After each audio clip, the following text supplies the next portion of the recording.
So if you don't know, we have been in a series this summer called just walking through the book of Nehemiah. And last week I gave you some homework. How many of you, it's okay, be honest, tell the truth. How many of you actually read Nehemiah chapter 3? Okay, a handful of you read Nehemiah chapter 3. The rest of you, that's still your homework, all right? It's your homework until you do it. Read Nehemiah chapter 3. But if you remember, last week I said, as we were preparing for Nehemiah chapter 3, I said that in my opinion, not the word of God, my opinion, is that Nehemiah chapter 3 is one of the most boring chapters in the Bible, all right? And the Lord did not strike me with lightning this week. I survived the week, so he apparently allowed me to hold that opinion. But let me unpack a little bit why I said that. We're not going to walk through all of Nehemiah chapter 3 today, but I do want to just recap why I said that, and here is why.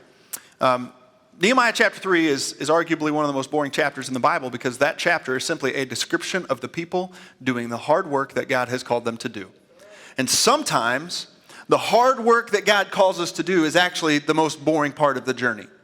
See, we love to talk about plans. We love to get excited about plans. We love to strategize and dream and cast vision. But then there's a point where it's time to implement those plans and get to work. And that part can be a little bit unglamorous. It's not sexy.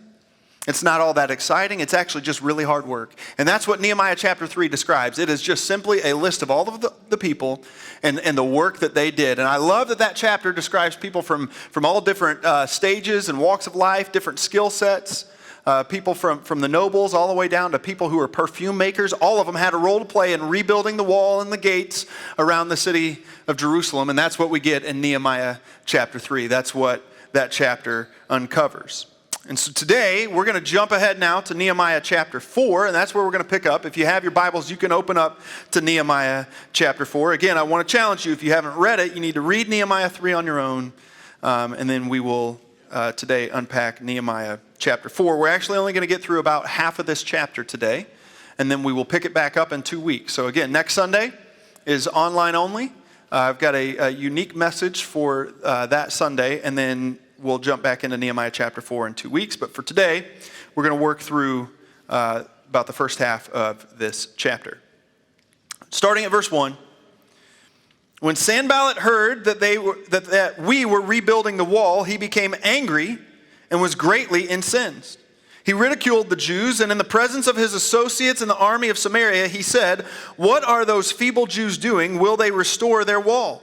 Will they offer sacrifices? Will they finish in a day? Can they bring the stones back to life from those heaps of rubble, burned as they are?" Tobiah, the Ammonite, how many of you remember Sanballat and Tobiah? Anybody remember these names? They're starting to ring a bell for you here. Tobiah, the Ammonite, who was at his side, said, "What are they building? What they are building, even a fox climbing up on it would break down their wall of stones." Verse 4. "Hear us, our God, for we are despised. Turn their insults back on their own heads. Give them over as plunder in a land of captivity. Do not cover up their guilt or blot out their sins from your sight, for they have thrown insults in the face of the builders. So we rebuilt the wall till all of it reached half its height, for the people worked with all their heart." Let me pause here for just a second. A few things I want to unpack. The first one is this. This is a recurring theme if you haven't caught on yet. Any time you step out and start doing the good work that God has called you to do, kingdom work that is actually going to change the world, change your community, change your neighborhood, work that's going to lead to transformation, work that God has called you to do, when you step out on that work, start doing that work, you better expect some opposition. And it will show up over and over and over again. And that's exactly what's playing out here. You've got to expect it. But then what I love about this is I love their response, because it's an honest response. So what do? They got attacked. They got accused. They were made fun of. They were ridiculed. And instead of addressing the people who were attacking them, what did they do? They prayed. But watch this. They prayed an honest prayer. Anybody here ever prayed an honest prayer before? Anybody ever been in a situation where you're like, "Lord, I know the prayer I should pray, but I can't pray that prayer right now. So I'm going to pray the prayer that I know how to pray, the prayer that I know I can pray right now." That's the prayer that they prayed. They prayed an honest prayer. I love it. Let's read it again. "Hear us, our God, for we are despised. Turn their insults back on their own heads." You ever prayed that for somebody else? "Give them over as plunder in a land of captivity." You ever prayed that one? Do not cover up their guilt or blot out their sins from your sight, for they have thrown insults in the face of the builders. It was an honest prayer. Now let me be clear. There are times where the Bible is descriptive. So what I mean by that is it tells us what happened. There are other times where the Bible is prescriptive, and what I mean by that is the Bible tells us what we should do. This is a time where it's descriptive. It's telling us this is real. This is how people really felt. They were real people with real emotions, real pain, and they were taking that before their real God. We have permission to do that, but that doesn't mean that this should be an example or a model of prayer that we should pray. We need to have room. There's freedom for us to pray real, honest prayers, but the purpose of those prayers is to get us to the place where we can truly pray for our enemies and love them the way Jesus has called us to love them. Amen? But then from there, what did they do? They just went right back to work. So they prayed an honest prayer, and then they went back to work. Verse 7, when Sanballat, Tobiah, the Arabs, the Ammonites, and the people of Ashdod heard that the repairs to Jerusalem's walls had gone on ahead and that the gaps were being closed, they were very angry. They all plotted together to come and fight against Jerusalem and to stir up trouble against it. Verse 9, pay attention to the pattern. But we prayed to our God and posted a guard day and night to meet this threat. It's a both and. They prayed to God, and then they used the resources that they had. They did what they could with what they had, but they started with praying to God and trusting God, knowing that their resources alone aren't enough. And so they're going to take it before God first and say, God, we need you to fill in the gaps that we can't fill in, and then we're going to do what we can with what we have. They prayed to God and then posted a guard day and night to meet this threat. Meanwhile, the people in Judah said, the strength of the laborers is giving out, and there is so much rubble that we cannot rebuild the wall. This project is just far too big. And we've been at it for a long time. And we're exhausted. We have nothing left. We can't rebuild this wall. Verse 11, also our enemies said, before they know it or see us, we will be right there among them and will kill them and put an end to their work. And then the Jews who lived near them came and told us 10 times over, wherever you turn, they will attack us. Let me pause right here. These just few verses, verses 10, 11, and 12, are so important for us to grab onto because what they reveal is the strategy that the enemy has used from the very beginning. It's the same strategy he has used over and over and over again to get God's people to give up on doing God's work. And so watch this. It's a three-pronged strategy he uses every time. The first one was fatigue. The strength of the laborers is giving out. And this project is too big for us. The second one is threats from the outside. Our enemies said before they know it or see us, we will be right there among them and we'll kill them and put an end to their work. Fatigue, threats from the outside, and then finally, and I think this one's the most powerful one, fear from the inside. The Jews who lived near them came and told us 10 times over, wherever you turn, they will attack us. And that is the enemy's strategy. Over and over again, he has been using the same strategy to get God's people to give up on the good work that he has called them to do. But can I remind you that God has given us a reply and a rebuttal to this strategy? 2 Timothy chapter 1, verse 7 says this, God did not give us a spirit of fear, but of power for your fatigue, of love for your enemies, and of sound mind for the fear that is welling up even within inside of you. God did not give you a spirit of fear, brothers and sisters. He did not give us a spirit of fear, but he gave us a spirit of power, love, and a sound mind. We do not lean on our own strength. We lean on the strength of the Holy Spirit who resides within you, who dwells within you, who is alive within you, who is leading you and guiding you. You can't do this on your own. Whatever it is God's called you to do, you can't do it on your own. Neither could they. Let's go back to the text again, verse 13. Therefore, I stationed some of the people behind the lowest points of the wall at the exposed places, posting them by families with their swords, spears, and bows. Now watch this, verse 14. If you don't get anything else out of the text today, make sure you don't miss this. After I looked things over, I stood up and said to the nobles, the officials, and the rest of the people, don't be afraid of them. Remember the Lord, who is great and awesome, and fight for your families, your sons and your daughters, your wives, and your homes. This is a powerful moment in the story of Nehemiah and the people of Israel. This is a pivotal moment for them. Last week we talked about the mission statement that Nehemiah gave. This week Nehemiah is giving them a vision statement. That's exactly what this is. It's a powerful vision statement. I love how he says basically three simple things to them. Number one, don't be afraid. Number one, don't be afraid. Anytime you have a vision out in front of you that comes from God, can I just remind you, it should be daunting. It should be challenging. It should be bigger than you. You're not going to be able to accomplish that on your own. So the reminder starts with don't be afraid. Then secondly, he says, remember who? Not our strategies. Remember, we've been strategizing for a while. We've got a great game plan. He says, remember the Lord who is great and awesome.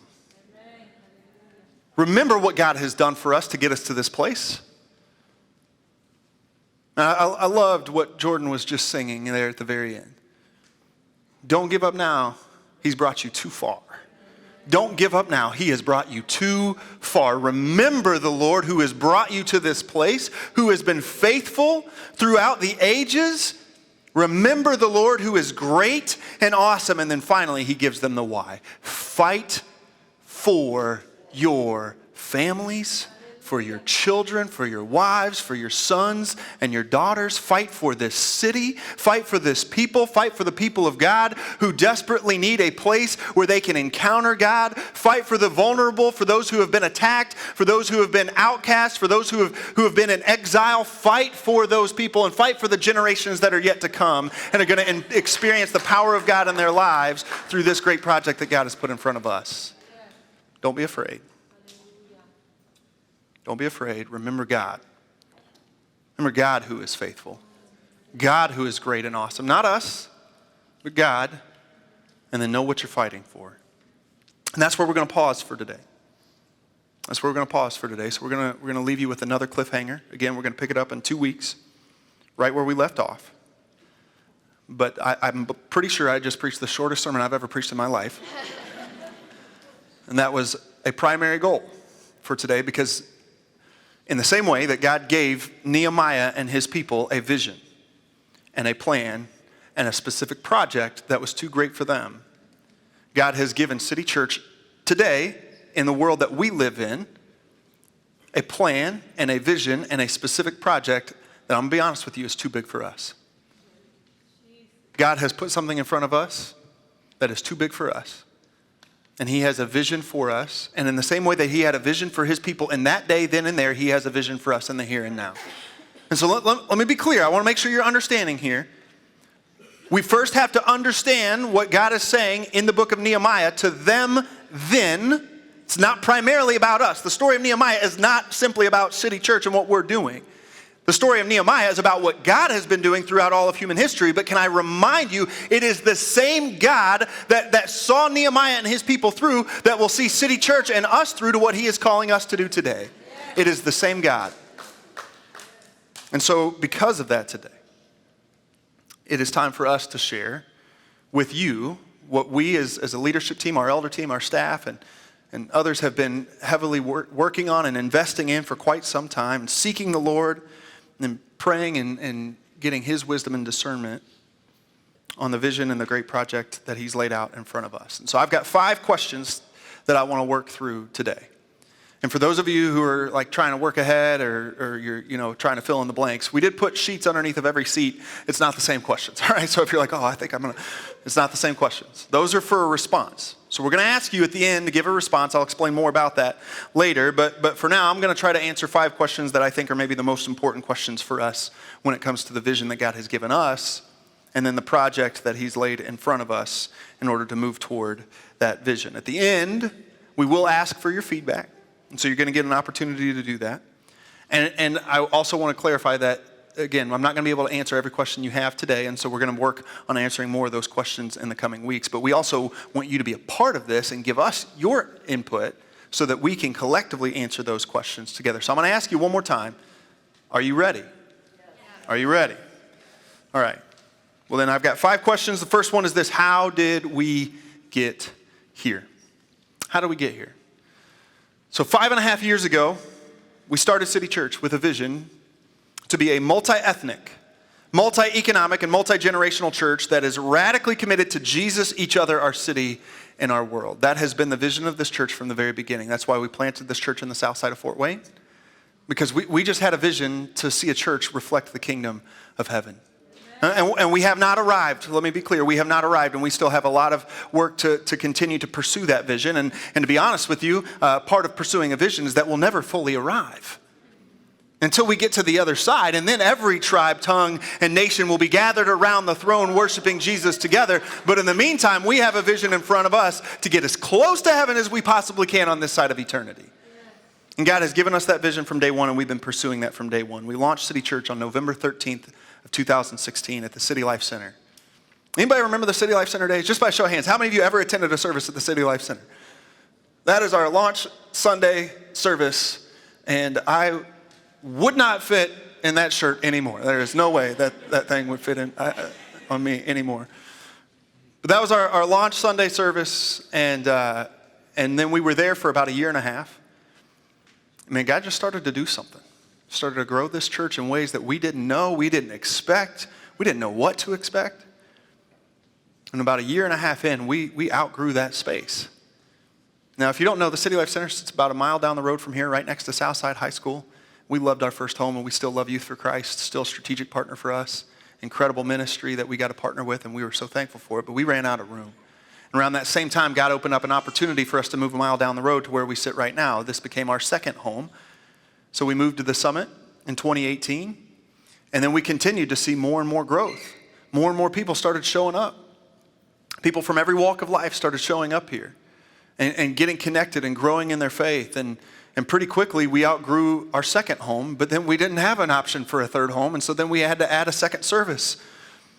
And so we added that second service, and then we started growing more and more and more. And all of a sudden, we were really starting to wonder, what are we going to do? Like, we are running out of room. We don't have a location. We don't have a plan. We don't have anything laid out yet. And this thing is just bursting at the seams. And then God said, I'll solve that problem for you with a little tiny microscopic thing called a pandemic. Little bug came in the world, and it slowed everything down. Anybody here pre-COVID? Again, raise your hand if you attended this church pre-COVID. Okay. Good chunk of people were here before COVID ever hit. And then we went online only just like everybody else. And I'll be honest with you, it was not in the 5-year plan when we launched City Church that we would shut it down for the foreseeable future 2.5 years in. And so we went online only. We didn't know what was going to play out. We just continued to love and serve our city as best we could. And it was a couple months into the pandemic, that we were made aware that the old Scott's grocery store on Decatur Road in the south side of Fort Wayne was for sale. How many of you ever shopped in this grocery store at some point in your life? Okay. Good chunk of people shopped in that grocery store. So we were made aware that it was for sale, and I'll be honest with you, it felt crazy to us to even consider buying a building when no church in the world was meeting in a building. And at that point, we didn't know how long this was going to last. We didn't know what was going to happen. And so there was a huge leap of faith here for us to say, yes, we're going to step out and we're going to go purchase a building with the hopes that one day City Church could use this for ministry in some sort of capacity. But the one question that we continued to ask as an elder team, as our staff team, as our leadership continued to ask, the one question was, does purchasing this building allow us to move closer to the vision that God has called us to, or not? And the answer we kept coming back to was a resounding yes. It absolutely does. Let me be clear. The building isn't the vision. It's a tool. The building is a tool in order for us to move toward the vision that God has given us. And so we said, absolutely, we could see this as a tool to move us toward that vision. And so we purchased the building and closed on it in December of 2020. And then since then, the pandemic has subsided. And City Church has continued to experience some pretty significant growth in that time. And so now, in this calendar year, 2022, we are averaging right around 700 people a Sunday in our in-person attendance. We can celebrate that. Now, that's between 2 services, adults, kids, everybody in the building, 700 people. And that's at a time, let me just be clear, that's at a time where most churches in our community and around the nation have not returned to anywhere close to their pre-pandemic attendance numbers. We are experiencing, this is the most attendance we've ever had in our history. And I don't say that to say City Church is somehow special. What I'm saying is God is up to something, and we're just trying to follow him. We're just trying to be obedient to what he's doing here. As he's drawing people here, we're trying to be good stewards of the people that God draws to this place. And that doesn't even touch the people who tune in online from all over our area, as well as all over the country and even all over the world. There are many of those people online right now who are actively engaged. There is a family, this blows my mind, but there is a family who has not missed a Sunday morning. They are in a foreign country, and they have not missed a Sunday morning service in the 2.5 years that we've been live streaming. They don't have a church in their community. They don't have a gospel-centered church that is radically committed to Jesus in their community. And so they participate. They've even participated in some of our online small groups. And so God has just continued to grow this church. And actually the area where we've seen the most explosive growth is in our kids ministry. We are this year averaging 150 kids a Sunday, birth through fifth grade. Birth through fifth grade, 150 kids a Sunday. And yes, that is something to celebrate. There have been a couple of Sundays, a few Sundays actually, where that number has surged past 200 kids. You notice how nobody clapped on that one? They're like, what? That's a problem. Like this. 150 is great, 200, we have a problem now. That's a good problem. These are good problems, church. And I share these things with you, again, reminding you, we're not a numbers-driven church. We don't talk about this. We don't print these numbers out. We don't put them out to the church body. I'm sharing it with you to let you know that God is doing something here. And we're trying to be faithful to what he's doing. That is an incredible responsibility, 150 kids a Sunday, that God has entrusted to us as a church body to disciple and point to Jesus and help them trust Jesus with their life and follow Jesus. That's within these walls right here. And so with the continued growth, we have recognized, again, that we're running out of room. Summer is our lowest attendance time period, not just our church, every church. Summer is a low attendance time period, and even in the summer, we're running out of room. And in the fall, it always ramps up and grows. And many of you know this, if you have kids, that there have been several Sundays where we've actually capped out different classrooms. We just have met the capacity. And so you and your kids have ended up in service or sitting out in the lobby trying to watch service. These are good problems to have, but they are problems. And so we have recognized there is a clear need to move this project forward so we can continue to accomplish what God has set in front of us as a church in the city for the city. And so our leadership has come to the conclusion that now is the time for us to take a next big, bold step. We've been working with architects and construction companies. We've even partnered with Church Growth Services, which is a ministry that comes alongside churches and helps them on the fundraising component of covering the cost of an incredible project like the one that we're laying out in front of you today. And so that leads us to the next question, which is, what is the project? And the project in front of us is to renovate a 60,000 square foot facility and beautify the 10-acre property that it sits on so that it can be used as a permanent home for City Church, as well as a hub for ministry and community for the south side of Fort Wayne. It is a both and, not an either or. So we envision the use of this facility not to be limited to Sundays. Yes, we're going to use it on Sunday mornings, but we also want to see this facility used strategically 7 days a week to bless our city and our community. We even have plans to lease a portion of this building to some strategic partner organizations that are already doing some great work in Southeast Fort Wayne. And so that would enable us to continue to expand the impact beyond just what City Church can do. We believe in collaboration and partnership and like-minded organizations who love this city and want to make a difference for the people who need it the most. Now, when this building was originally built, it was an icon in Fort Wayne. How many of you remember some of these old pictures or have ever seen some of these pictures before? When this building was built, it was either pronounced Avies or Evies. I've heard different pronunciations. And then it became Scott's Grocery Store. But when it was built, it was actually a gem of the city, a gem of the whole region. And it was a kind of a modern engineering feat. It was at one time claimed to be the largest grocery store in the entire country.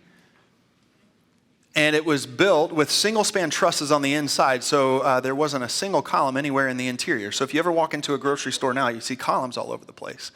This thing was built to really be the pride of the South Side in some really incredible ways. And over time, it has faded and grocery store left, and then it was used for various different reasons until God provided us the opportunity to purchase it. And we believe that God has called us to be about the good work of rebuilding, restoring, and renewing. Now, we not only want to see this facility restored to its original beauty, and I think that's really important, because the south side of Fort Wayne, and I'm definitely opinionated about this, and you may think I'm wrong. That's okay. The Lord will correct you. The south side is the best side. I love the south side of Fort Wayne. It is a beautiful side of the city. And at one point, it was known as the most beautiful part of the city. And I just hope and dream that one day again, that's how it will be known. And so we're not stepping in to save anything. Let me be clear about that. We're coming alongside the good work that God's already doing to restore it simply to what it once was. We have an opportunity here to rebuild, to restore, and renew, but not just limited to the facility, but also we want to be a part of the good work that God is doing in rebuilding and restoring and renewing lives and families and communities. And the building is a tool to do that. It's a tool. So we see this facility as an outpost of ministry for people from every walk of life. Every single walk of life, and that's what you have in the south side of Fort Wayne. It is a melting pot of diversity. Every culture, every background, every ethnicity that exists in the city of Fort Wayne exists within just a few mile radius of this building. Every economic bracket, every age group, all right here in this neighborhood. And so I'm assuming at this point you would like to see some pictures of what this would look like. Am I right? Okay, I've got like 7 people over here. Let me ask that again. I think you want to see some pictures. Am I right? Okay, all right. So I'll show you just some renderings that our architects have been working on with us. The first one is a picture of the exterior here. This is from the US 27 side. And so again, our desire is to beautify the whole property. See this facility really return to a thing of beauty once again. And this is, I want to be clear, this is a phased project. I'll get to that in a little bit. This would be the final phase. This would be the end result. But there is that possibility there. Another picture we have here is the exterior front, the entrance. And one of the things we've been trying to be intentional about is leaning into some of those original designs for this facility and trying to even return and honor some of those concepts that were there. So even with just like the awning that came out in front, some of those things, we're trying to really pay attention to the original design as well as bringing it up to speed and giving it a facelift for the future as well. When you come in, the first thing that you would walk into is a lobby that could potentially look something like this. And what I love about this design is it exposes those trusses that I talked about, and it really shines a light on the brilliance that was invested into this facility from the very beginning. But it also opens up a space that it could be used in so many different ways beyond just a Sunday morning. Absolutely. I mean, can you imagine, just think of it with me for a second. For those of you who are in-person attenders here, just think with me for a second what it would be like to walk into a church building and not have to make 7 turns in order to get into your auditorium. Think about that for just a second. Imagine being a first-time visitor and not having to walk in and go, okay, so what's the next step in the maze? What do I do? How do I get to the... Can you picture that with me for just a second? When you can design a space from the beginning intentionally to be used to bless people, that's what it would provide. But beyond that, we see this lobby space as being a third space, a space that would be open to the community, a space where people could come and sit and have a cup of coffee, have a meeting, use the free Wi-Fi, have a business meeting. Young entrepreneurs from the neighborhood come and sit down and have their conversations with people that they're giving their pitches to. And it would be a space just to provide an opportunity for things just like that all the way through the week. And then from there, you'd walk into the auditorium, which... here's one concept here again, and we're trying to be intentional with every single one of these spaces to design them as multi-purpose as possible. So yes, it would be a space for us to gather and worship on a Sunday morning, but you'll notice we're trying to keep things as simple as we can. 1, because of cost, and 2, because we want it to be able to be used beyond just a city church need. And so we're not trying to make this, let me be clear, we're not trying to make this a real churchy place. We never have been. And the reason for that is because we want to be a church that reaches people who maybe don't want to go to church, maybe aren't comfortable with walking into a church. And so we're just leaning into the industrial feel of the building already. But then beyond that, you'll see things like the chairs in there. They're not anchored seats. We want to be able to move those out of the way. And if we want to have other community events, it'd be a really large space in the southeast side of Fort Wayne for people to be able to do just that sort of thing. And then from there, there's another design here of a kids ministry space. And again, I want to remind you, 150 to 200 kids right now, at this moment, right now, that can I just be real with you for a second? For 5.5 years, have never had a space that was intentionally designed for them. Now let me be clear, like I'm good with that. We're all good with that. Like my 5.5-year-old son going into kindergarten walks into a classroom that looks like a boardroom. Now, I'm okay with that because I love that our leaders and our volunteers do such a good job of making it an engaging environment regardless of the space, that those kids still have a really powerful, meaningful experience.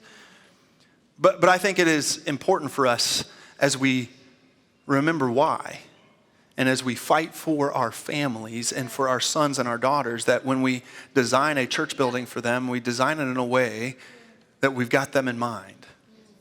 And so this would provide an opportunity for our kids to have a safe, secured, one-way in, one-way out entrance with classrooms for them to go and meet in. But those spaces, again, would be designed multi-purpose. For kids and students, it would be designed in a multi-purpose way. And again, that's another area that we really struggle with right now. We do not have our own youth ministry space, and this would provide us an opportunity for students, middle school and high school students, to meet and gather and have a meaningful ministry for them as well.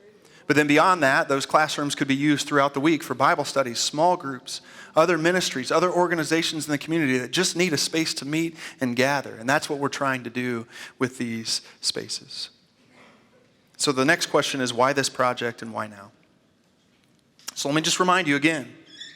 When we started City Church, we started it with a vision to reflect the kingdom of heaven, to be a multi-ethnic, multi-economic, multi-generational church that is radically committed to Jesus, each other, our city, and our world. And I don't apologize for being radically committed to Jesus. I just don't. Like, that's the only reason why I'm here. That's the only reason why we're here. We are all about Jesus, unapologetically gospel-centered.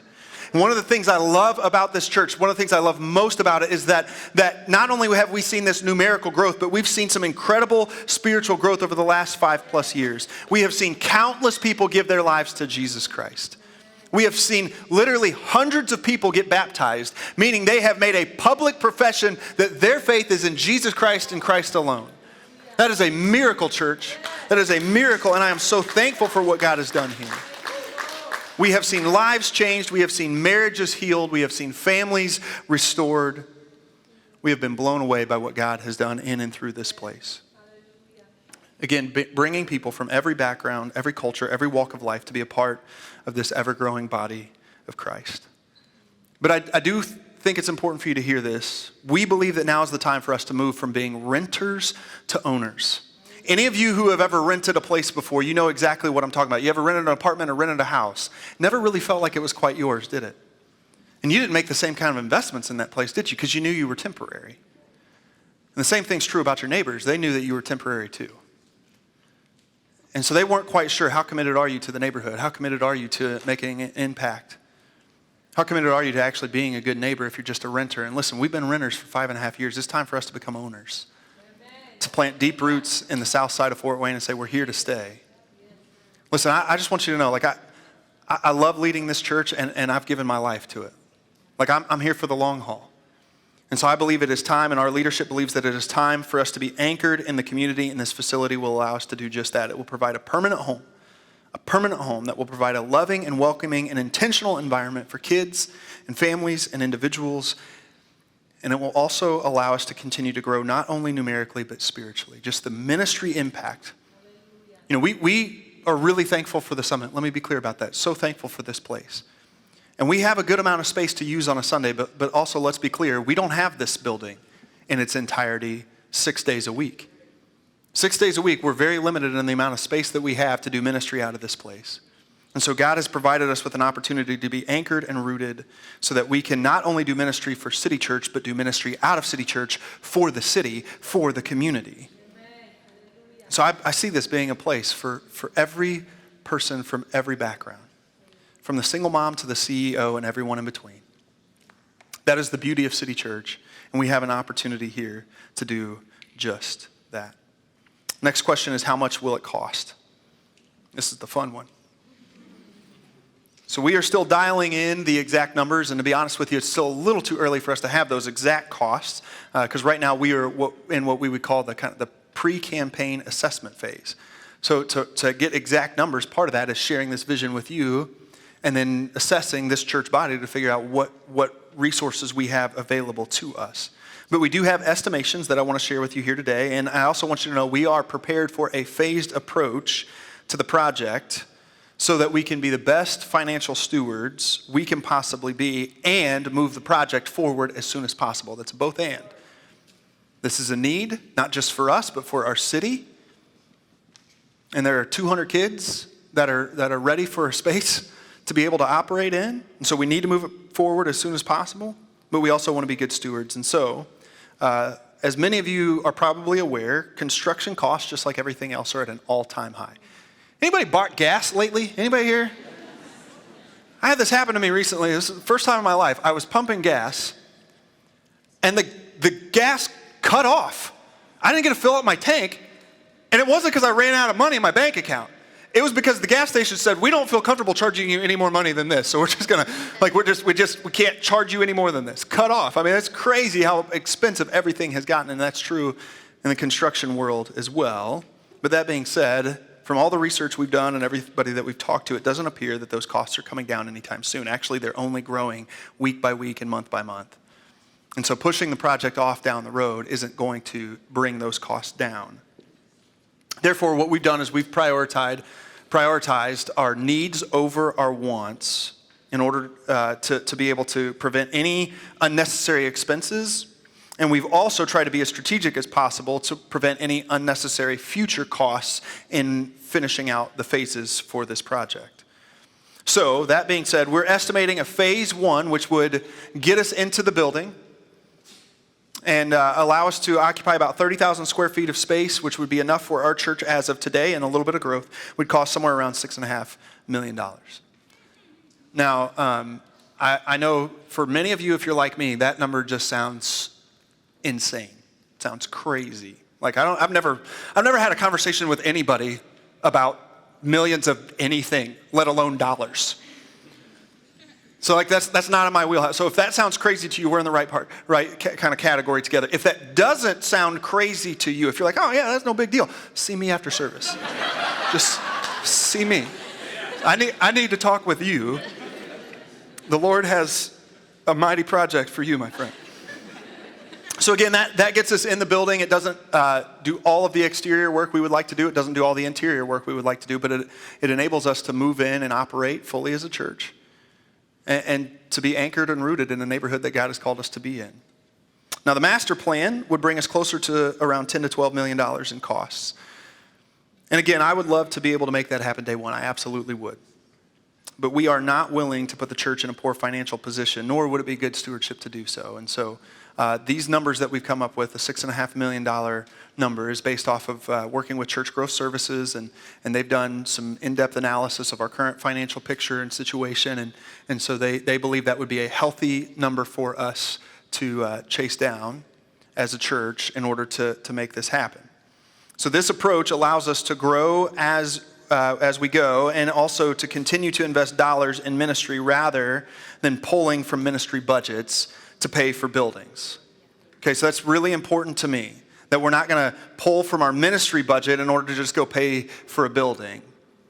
And so let me be clear again. I would love to do everything all at once. That would be amazing. But we're also trusting that God has a plan for us in His timing, and we're going to continue to follow that plan and be good stewards. And so that leads us to the last question, which is just how will we pay for it? And let me say this first. The real answer to this question is we won't. We won't. Like, I'll be completely honest with you. Like, City Church, I love you all. We don't have the ability to do this on our own. But with our faithfulness and the resources of heaven, yes. Hallelujah. Taking what we have, what God has entrusted us with, and then letting God take that and multiply it in the same way He did with the loaves and the fish, there's an opportunity for us to see God move and work on our behalf in ways that we've never seen Him move and work before. And so before I even talk about how we're going to pay for it, let me just say this isn't a conversation about money. This is a conversation about faith, about generosity, about discipleship, and about stewardship. That's really what this is about. And so before I say anything else, let me just say, I don't want your money. I've said that from day one. I don't. Never once have you heard me come in here and say, I need you to give this dollar amount to this church. I never will. That's not my place. So what we've said from the very beginning is we want you to seek God, give as God leads, and then we'll trust him with the results. And guess what? God's been pretty faithful for 5.5 years. He's been pretty faithful to meet every single need we've ever had. And so let's be clear, on our own we won't, but with God's help we can. And so there are 3 components to our part of the funding strategy. The first component is this. It's cash on hand. And so when I say that, I mean what's already been given to the building fund, as well as some other cash reserves that City Church has right now. And so as many of you know, we have the Future Location Fund. You can give to that fund today if you want to. It's a fund that's available on our website. And we've had people faithfully, generously giving to that fund from the moment we launched it. And then we also have some additional reserves that we believe we could take from our current cash reserves without hindering future ministry, without putting the church in a dangerous financial position. And that total amount right now comes to around $500,000. And so that's $500,000 of that $6.5 million. So then the next part of this would be a capital campaign, which we would be targeting a $3 million campaign. And again, that number sounds wild to me. And we've been working with Church Growth Services, and they've got a lot of wisdom on this. They've got a lot of insight on this, and they believe that, you know what? Again, with God's faithfulness and his provision and us stepping out in faith, we could see that come to fruition. But I want to be clear. We're going to ask you to seek God and his leading as we roll out this campaign. And so the timeline for the campaign would be that we would launch it this fall. So today is not a campaign day. So just if you're uneasy right now, you feel like, wait a second, what's the big ask at the end of the service? I'll give you the heads up right ahead of time. The big ask is pray. That's the big ask today. Pray.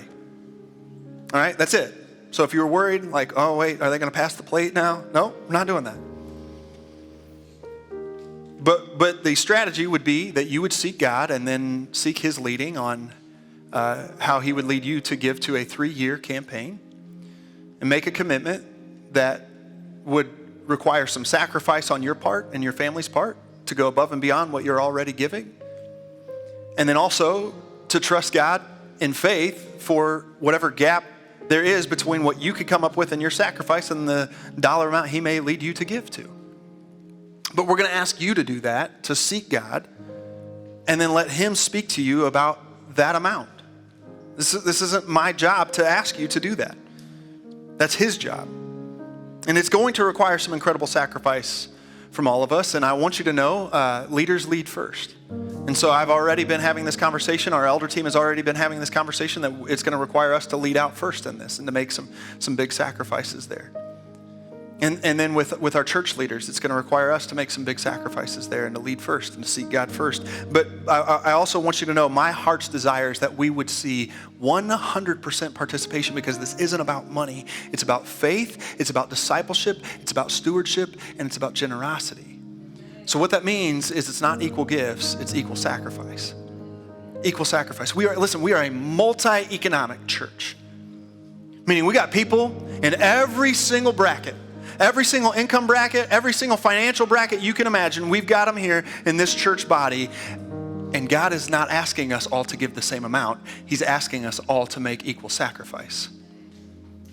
And to sacrifice however he leads us to give. And then the third part of our strategy would be conservative borrowing. And so that dollar amount would be an additional $3 million. And again, this is a number that we believe the church could absorb in debt without hindering us moving forward in ministry. So this is a dollar amount. Now there's the possibility that, a bank could lend us more than this, but that's not the dollar amount we're going after. We're going after the wise financial amount that would not hinder us to be able to continue to move ministry forward, would not pull dollars from ministry budgets in order to pay for buildings. And so that gets us $3 million in borrowing, $3 million in a campaign, and $500,000 in cash reserves to $6.5 million. And then you may be wondering, well, what about that rest of that $10 to $12 million? Let's talk about phase one for today, all right? Let's talk about phase one. That's where we're going after right now. And then we'll let God sort out the details for the rest of this. So the timeline for this campaign would be that we would start it in the fall. The goal would be to start construction in January and then be in the building by late 2023. I kind of have just a personal desire. This is something I just got to hold open-handedly before the Lord. I would love to see us in that facility by our 7th anniversary, which is November of 2023. I would absolutely love to see that happen. That's going to require God to move and us to be faithful. And so that leads me to the last part of this financial piece, which is this is really going to take a combination of our faithfulness and God's provision. It's both and. Did you notice in Nehemiah, what did they do? They prayed to God and then they posted a guard. They took it before God and said, God, we can't do this on our own. We're going to use everything we have. We're going to use all the resources that we have, the resources of earth that you've entrusted to us. We're going to use those and be faithful, but also we need your help. We need your provision. We need you to make up the difference. We need you to fill in the gap. We need you to do what we cannot do. And church, that's what he's calling us to do as well. And so let me take you back to some wise words from Nehemiah today. The vision that Nehemiah gave to his people was, do not be afraid. Do not be afraid. Remember the Lord who is great and awesome, and remember who you are fighting for. Do not be afraid. Remember the Lord who is great and awesome, and remember who you are fighting for. And so can I just be completely honest with you for a minute? That was a question. Okay, all right. So leading this church, as I said earlier, has been one of the greatest joys of my life. And I'm in it for the long haul, church. Like I'm here until I die or God says go. And remember, I'm 35, I'm almost dead.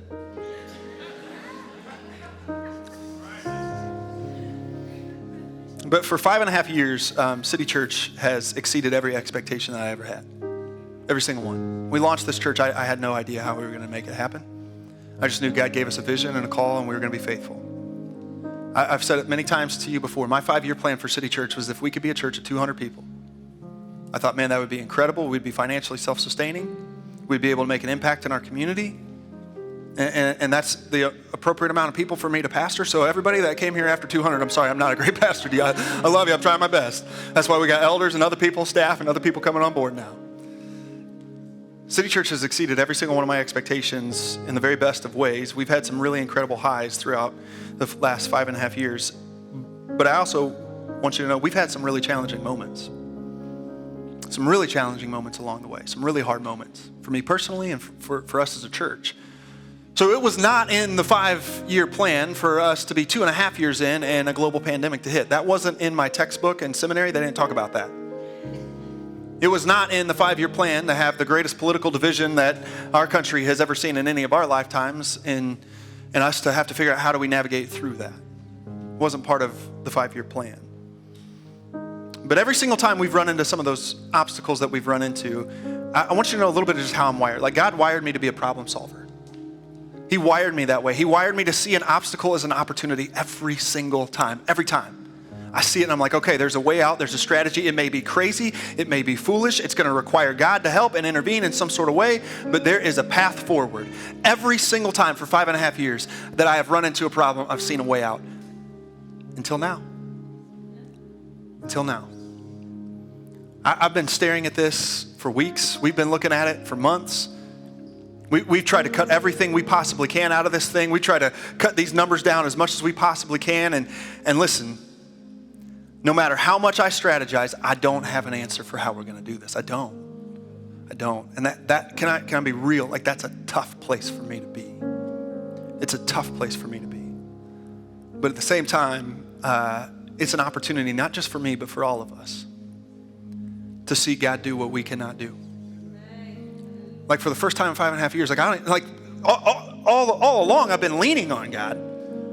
But I felt like God gave me like this brain that says, okay, here's the strategy, and now you're going to need my faithfulness. And now this time around, God's like, so I'm not even giving you the strategy. I don't have it. Church, I wish I did. I don't. How are we going to come up with, $6.5 million and then eventually $12 million or whatever this thing is going to cost? I don't know. I'm out of answers. But can I tell you that the history of God's faithfulness with his people is that right at the moment where they run out of answers, he shows up. Every single time that his people run out of answers, they don't have solutions, they don't have strategies anymore, God shows up. Can I remind you that God intentionally led his people out of Egypt on this wandering journey through the wilderness only to get to the Red Sea where they didn't have any answers. There was an army coming behind them. There was a sea in front of them. They didn't have a strategy. They didn't have a solution until God said, I've got a plan. I'm going to make a way where there is no way. I've got a path forward for you. And so we have an opportunity here to watch God part the waters, church. We have an opportunity, but it's going to require us. Listen, this is going to require us to not be afraid. To not be afraid. To remember our God who is mighty and awesome. To not be afraid. To remember our God. And then to fight. And can I remind you who we're fighting for? Yes, we're fighting for our families. Yes, we're fighting for the 150 to 200 kids that call this church home every single week. We're fighting for our sons and our daughters, for our wives and our husbands. We're fighting for marriages. We're fighting for families. We're fighting for miracles in this place. Yes, we're absolutely fighting for the generations that are still to come. But beyond that, I also want to remind you that we are fighting for the city. God has given us a vision for the city. He has called us to love this city, and this provides us with an opportunity to plant roots and say, yes, we are here to fight for the city, to provide a place of refuge for the city, for those who are hurting and have been marginalized and have been pushed aside and have been outcast, for us to say our doors are open, you are loved, Jesus loves you, he sees you, he cares about you, he will fight for you, he will change your life, he will save your life. This is an opportunity for us to see God move. And so here's the last thing we're going to do with our time here today. As I shared earlier, we want your feedback because this isn't Chris Freeman's project. This isn't the leadership's project. And let's be clear, this isn't even just City Church's project. This is God's project, but it's all of us in it. Nehemiah chapter 3, everybody had a part to play. Everybody had a part to play. Everybody had a role to play. So I don't care if this is your first time ever in church, we want your feedback today. If you've been here from day one, we want your feedback today. We want to hear from you.